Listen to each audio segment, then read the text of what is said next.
So look, constitution and its amendment. You might be wondering what does that mean? I mean, basically the constitution, it can be understood like in a way, like more moral, more based on values, morals, or based on sort of doctrine. So when it comes to constitutions, of course, it is the way to govern the system or to govern the institutions. It could be perhaps even the family, how the family is being governed. It could be like from father, mother, or children, or something like that. Or it can be even say with the system like more institutions or more like companies or whatever form. There are important things about constitution which is understood or which is given the platform how to run the system or how to take in place the particular institution and organizations. So in that sense, when it comes to constitutions, it's very minimally being taking place in the local system, like in the household or in the companies or even the institutions.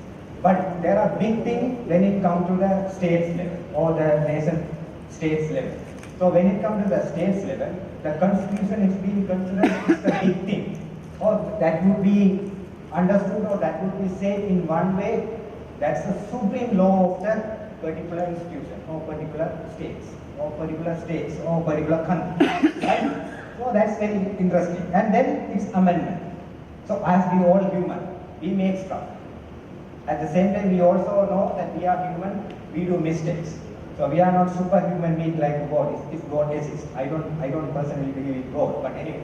So then you can see, as we already we are human like already human beings, we do mistakes and we can anticipate something that can be even amended. So in a way, constitution is draft with a foundation, with some foundation or with some principle to run the system or to govern the particular states. So when some new things or some issues that we might think, or it could have been changed, or it could have been added to some more value, or it could have been totally eliminated. So there are situations like that. So then the amendment is being taken place. So that's the basic thing. So there will be no any hard and facts out of this, how it can be. But it's very simple. The constitution is just a doctrine with some certain principles or some agreed consensus to run the system or to govern the system. And its amendment help to understand the present situations, to understand the mistake that human made during the draft of the constitutions. And then the amendment helps to run the system towards the futuristic system. So whenever we have a problem or whenever we face something threat to the national security, or then the amendment will come, something should be changed from the government from one party to other party, the amendment can be in play. So there are systems. So everything is based on the constitution. So that's the basic idea. So the constitution, you can simply realize it's the supreme law of the states, right? I mean, we Sri Lanka, everything, even you are wearing the uniforms and the system, and everything is based on the constitution. So we might not be able to realize what it exactly means, but everything is written, everything is being understood in the foundations of the constitution. So it's very simple. I think it's understood, right? It's very simple, right? So you don't need to go into that much extent, okay, this and that and this and that and the rule of law, the governing system, the parliament system, and the council system, and the law, and the passing bill and implementing the laws and the rules and all. Everything is there, but basically it's just the foundations, with some certain principle to run the system or run the states, right? And amendment helps to understand the present situation or the flexibility of the constitution, right? But everything is governed by the constitution. The constitution is the supreme law.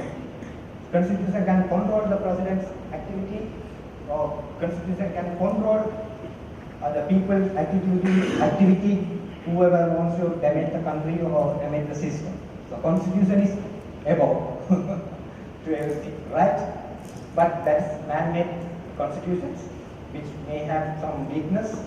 Whenever we find weakness, there are systems to amend or to eliminate the system, right? So we are like Sri Lanka.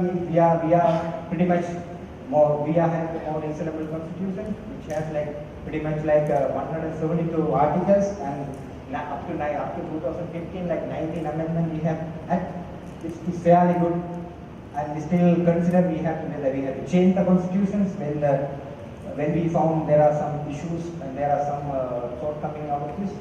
So we had to change the constitution, or we have to draft a new constitution. It can be applicable for the development of the country, or to practice the good governance and rule of law of the country, or what we have to do. There are some concerns out of this, but still, as we are independent Sri Lanka, we have like almost like two republic constitutions, 1947 and the 1978. But even though the soldier sometimes is given the opportunity to be identified Sri Lanka as an independent state or independent nation from Ceylon or from the colonial masters. So that's a big story out of this. But I just want to give a brief introduction of what is the Constitution and its amendment, what's the nature out of this.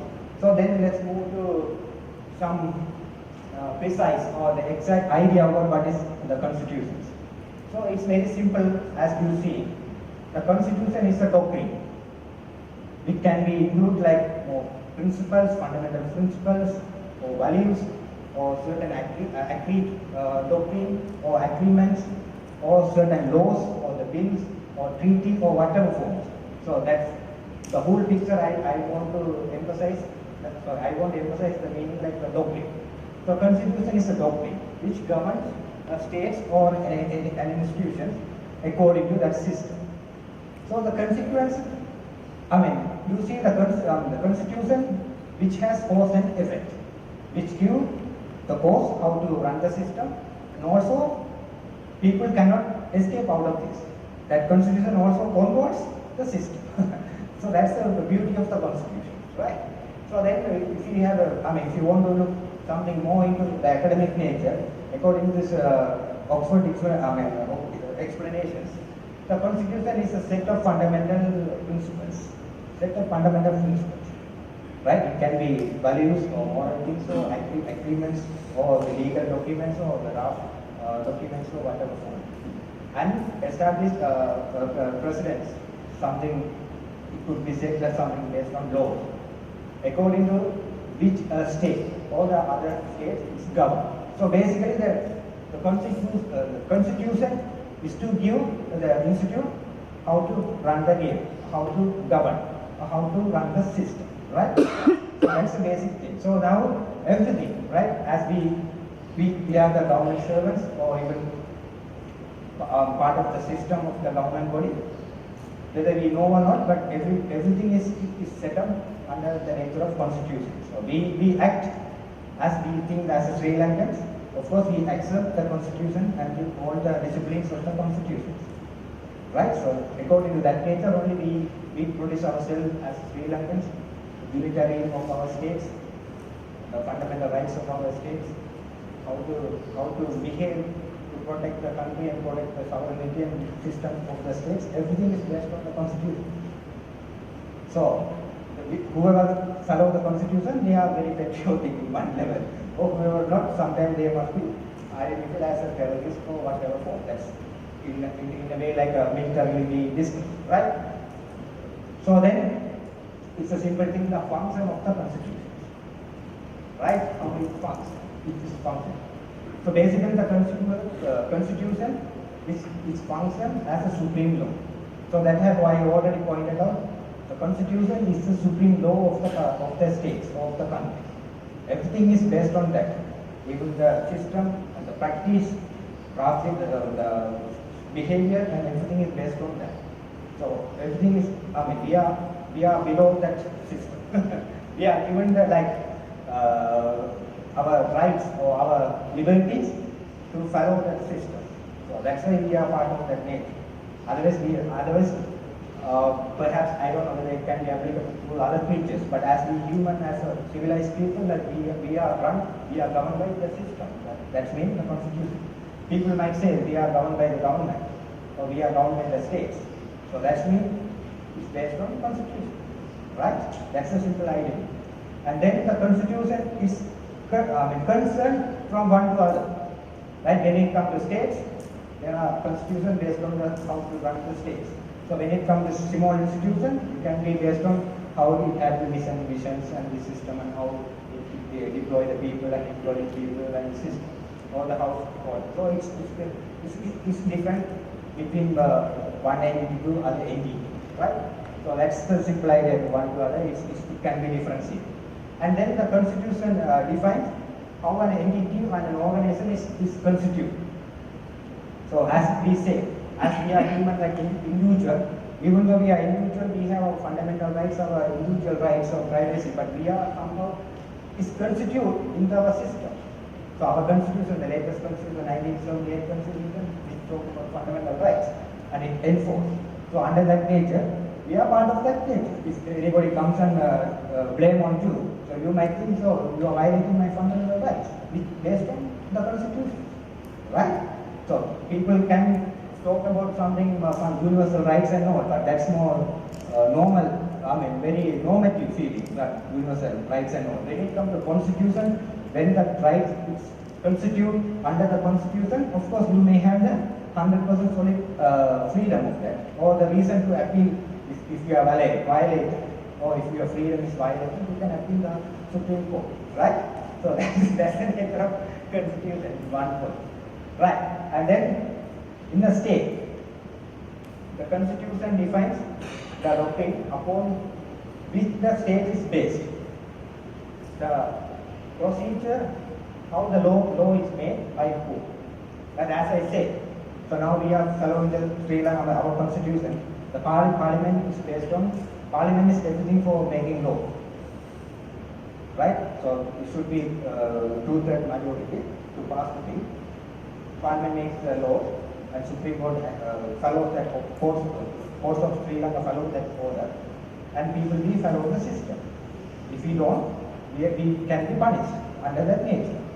Right? So that gives us a solid and more categorically more justified solution or the practice to the human being, how to behave, how to behave to be part of the states or part of the government, right? So then the last one, you can see the Constitution Act as a limits of state power. That's what I say. Constitution is above everything. Even president can be limited under the Constitution. For instance, the case with the US, whatever Obama want to go for the war on terrorism or even others like the present situation in the Syria, of course the Congress should be allowing him. He can't himself make any decision because the Constitution blocks him. That's fantastic. So that's the beauty of Constitution, right? Because even though in Sri Lanka, the executive presidency, which may seem everything is given to the president, which can be sometimes overlapping his behavior, or sometimes it can be misinterpreted into that other name, like bad behavior, like corruption or nepotism or other meaning. So then, the meaning of that nature can be useless or the meaningless. So that's why you see the Constitution, it can be controlled the states even. So that's the beauty of it, because it's more independent. It's more transparent. Everything is written. Even the president of the country or the people of the country or the ordinary citizen of the country should follow the same structure. What is applicable for the particular person? What law applicable to the president or what law applicable to the citizen of the country? Right? It's very fundamental. So from that aspect, you can simply grasp the idea, the Constitution which gives the moral and the innovative values to the human being or to the states. Basically, the states and the people is mean the human being, how to run and how to govern the system. So it gives the proper organization manner, right? Otherwise, things will be chaos. So now you see most of the African and Asian Middle East countries are considered as so-called failed states, where this constitution and the order of constitution or the nature of constitution is collapsed or it's vanished. Luckily, we have such situation over the last 30 years, but fortunately we eliminate that entity and elements. So now we will flatly we exercise the 100% of the constitution. The power of constitution and the nature of constitution. That's a different case, but when we apply it with the military and the security aspect, of course we can see. So now you see, yes, that's the nature of constitution, how it can be useful, it can be important, it can be imperative to the system or to the states or to the people of the country, right? Then we come to our case study like of Sri Lanka. Constitution in Sri Lanka, the history. So let's go, I don't want to go into that extent explain what the history out of this. But briefly, before independence, of course, the 1947 Constitution of the Salisbury Constitution, which based in England, but it is recognized Sri Lanka can be an independent nation from Ceylon to Sri Lanka. So from that nature, the country itself started to have our own constitution, even though it's based on British, but it gives some platform for the future aspect of the Sri Lanka. That's why we are like after the 72 constitution and also the final constitution, which is currently we are practicing the 1978 constitution, right? So even though the Salisbury constitution, which gives the Westminster system, even now we are thinking to go into that nature. Now we are practicing like more hybrid, where the president is one set and also parliament is one set. We are following that equal share. Or from that executive president might have more power. Of course, he is having more power. But still we are following the hybrid. But we are thinking to go back to the like Westminster system, like where the parliament can have all the power and prime minister can be the head of the states, like India or the UK. Right? Anyway, that's the idea or the predictions how it can be the future, the new draft or the new drafting of the constitution. So that's different case. But then you see the Salisbury Constitution, which gave this parliamentary system and judicial service and public service commission. Basically, it gives some judiciary, not necessarily judiciary independent, but it's identifying some certain governing bodies like judiciary, public service, how it can be constituted under the Salisbury Constitution. But then that is basically about the Salisbury Constitution. It's basically controlled by the colonial, like the Queen. Even though the Governor General and the Senate and the House of Representatives, they highly maintain and they dominate the legislative parliamentary system, the Westminster system, right? So it was pretty good. Still you see some countries like post-colonial, or the Commonwealth countries like even though they have prime minister, but still the Queen is the head of state. But normally, but it's not necessary. But in Sri Lanka, we eliminate that sense, we remove that sense. But still we have the president is the head of states and prime minister now seeing the head of parliament or head of cabinet ministries. Right. So this system is more like a parliamentary system, and also this gives sort of priority to the minority rights, and people might even think this constitution, the Salisbury Constitution somehow create issues to the Sri Lanka, divide minority rights, right? Because of this Salisbury Constitution, we have the conflict in one level, but there are different arguments, but that's a different case anyway. Then, the all-round constitution, that's the Republican Constitution. So it's drafted basically by Paul D.S. Silva in 1972 during the Madam Srima. And basically this after independence, the Sri Lanka identified itself like a republic of our independent states of Sri Lanka. So basically this 1972 constitution is a home-ground constitution, which is solely drafted by Sri Lankans or the indigenous capacity, that's called in Sri Lanka, right? Which gives, we can't totally go into the different system from the Westminster. Somehow even this system, the National State Assembly also follow the Westminster system, the parliamentary legislative system. Yes, it allocated, okay, it's for 6 seats, and sovereignty was identified entirely. So it means on ground constitution, everything is based on our sovereignty, our country, and our indigenous capacity. It's not something from colonial or something from the England or something from like Solvent constitution or the normal constitution. And then this Republican constitution also follow the same like national states assembly, like parliamentary and the legislature, because we follow the British system. Of course, we can't totally, change overnight from one to other. Right? We can't shift the paradigm from one to other because we don't have that much. We didn't have that much, expertise that time. So anyway, we had, but not into that level. So somehow we changed. But then there is a new phenomena came like a president. The idea of president. The nominal is like the India has now. Pranab Mukherjee is the president, or Abdul Kalam was the president, just the nominal president. Yeah, that's nominal, but parliament, the PM is only the powerful. So like this nominal president was introduced during this Republican constitution. So basically, that was 4 years for his period. This was a period, and it's appointed by the head of states, basically the prime minister, parliamentary or the legislative, right?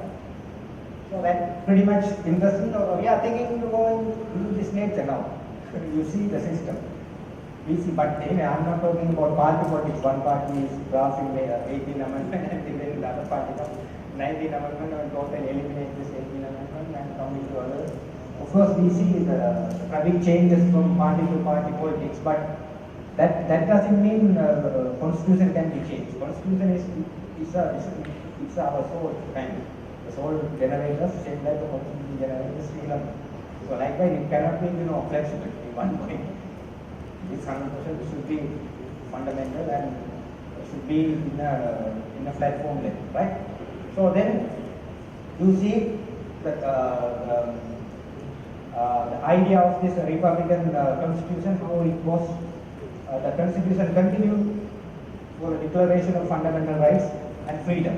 So basically, fundamental rights and freedom was amended in 1978, but not enforced in this Republican constitution. 1972 constitution was not enforced, but there were some talks, there was some notion about fundamental rights or freedom.